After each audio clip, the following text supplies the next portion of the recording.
Hello, my name is Sandie Warren and I'm a senior teacher and a teacher trainer at Concorde International in Canterbury. I'm here today to talk about cultural misunderstanding and politeness strategies. Being truly successful in another language and making the right impression is much more than just being proficient in the language, and I found this out very early in my career. I remember teaching a very high-level group of Russian teachers from the University of Moscow when I was a relatively inexperienced teacher. They came to Concorde for a 2-week general English and teacher training course and stayed in host families. They were quite rightly very proud of their linguistic ability, but in terms of communicating effectively in the UK, they had some problems. Some host families complained about their rudeness and authoritarian manner, and having hosted 2 of them myself, I could empathise. Requests for bed hats and keeping the heating on all night caused irritation and annoyance, particularly the latter.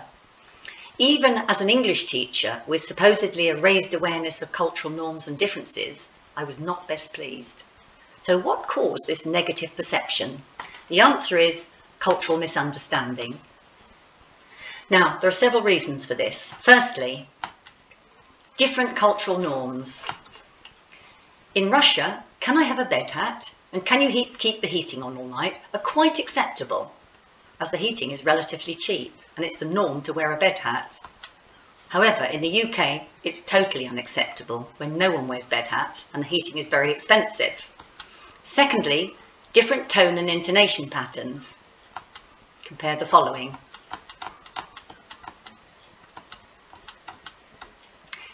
"Can I have a bed hat? Can you keep the heating on?" English pronunciation. "Can I have a bed hat? Can you keep the heating on?" Russian pronunciation.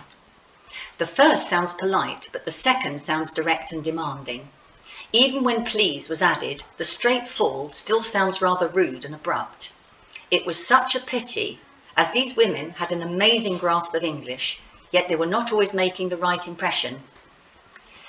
We discussed their communication problems at length, focusing on verbal and non-verbal strategies and ways of making conversations flow more easily, such as tag questions. These are either statements or questions which require someone to respond to what we've just said. For example, "It's nice today, isn't it?" This just needs a confirmation such as, "Yes, it's lovely," or "Let's hope it lasts."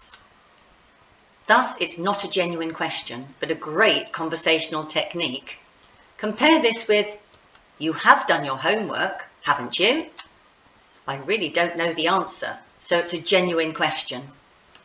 Tags like this are generally easy for students, but the ones which go down at the end, the confirmation tags, are far more difficult. Yet these are perhaps the most useful, as they invite people to agree with what we are saying. We looked at different contexts where they could need to use English internationally. For example, marketing meetings, conferences, presentations, and tried to identify the potential problem areas. What verbal and non-verbal strategies should be considered? Firstly, non-verbal strategies. We looked at body language. We looked at eye contact, rank or hierarchy, and how this affects the choice of language in a given situation. And finally, etiquette or behavioural norms, which are very different in different cultures. These are all areas where cultural misunderstandings can easily occur. Verbal strategies. These included functional language, such as polite requests, asking permission, making suggestions, agreeing and disagreeing, moving on to trickier functions, such as giving bad news, dealing with a complaint, apologising, or saying no in a diplomatic way. How can this language and behaviour be assessed on a course? Well, it can easily be achieved through devising a series of very controlled to less controlled tasks, culminating in contextualised role plays using a range of assessment criteria. In this way, the challenge is gradually increased so that the language is internalised before being put to use in a real-life situation. The teachers asked me, why do the English always say, "I'm sorry" or "I'm afraid," when they're clearly not sorry or afraid? Why don't they just get to the point? The answer is that in English culture, we like to do things in a more indirect way, and this is how we achieve it. We avoid directness. How do we do this? The first way is through using modal verbs. Compare sign here with, would you mind signing here? Could you possibly sign here? Secondly, we use understatement. Compare that's far too expensive with, that's a little on the expensive side, I'm afraid. The third way in which we avoid directness is through overstatement. Compare I'm sorry with, I can't tell you how sorry I am. And finally, we use softening strategies. Compare, can you help us with the plan? We agreed on that before, with, I don't suppose you could help us with the plan, could you? And if I'm not mistaken, we agreed on that before. You might like to compare these to strategies used in your own country. So, to round up, let's return to my Russian ladies. The most important thing they learnt was that being very good at the language was not enough. As the famous linguist David Crystal once said, always remember, it's not what you say, but the way that you say it that really counts.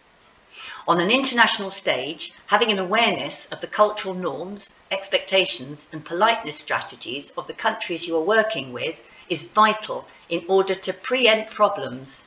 In this way, whether you're dealing with clients, colleagues, counterparts, competitors or fellow diplomats, you'll make the right impression first time and hopefully have a successful outcome. Thank you very much for listening to my presentation.